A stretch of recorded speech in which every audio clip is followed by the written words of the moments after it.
Lantunan azan berkumandang, bait demi bait seruan sholat ini dilafazkan dengan fasih bak seorang muazin profesional.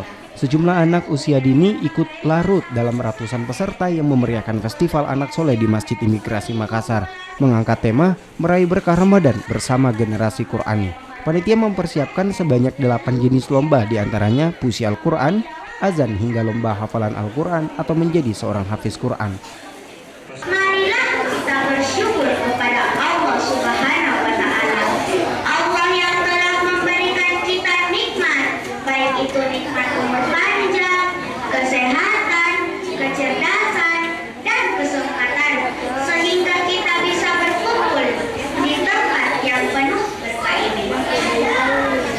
Salawat dan salam kita kirimkan kepada baginda Rasul Muhammad sallallahu alaihi wasallam. Ini kegiatan panggung anak soleh yang kedua yang kami selenggarakan di kantor Imigrasi TP 1 Makassar. Ada berapa peserta, Pak? Sekitar ada 200-an peserta. Itu dari mana saja, Pak? Yang paling jauh untuk daerah Bone dan untuk daerah kota ini ada daerah Goa. Isi lombanya apa saja, Pak? Isi lombanya ada dai cilik, ada azan, kemudian ada hafalan surah. Sebenarnya apa yang ditekankan dalam lomba ini? Sebenarnya kami ini memberikan pelajaran edukasi saja kepada anak-anak ini, karena semuanya pada akhirnya mereka semua menang karena mereka semua mendapatkan hadiah.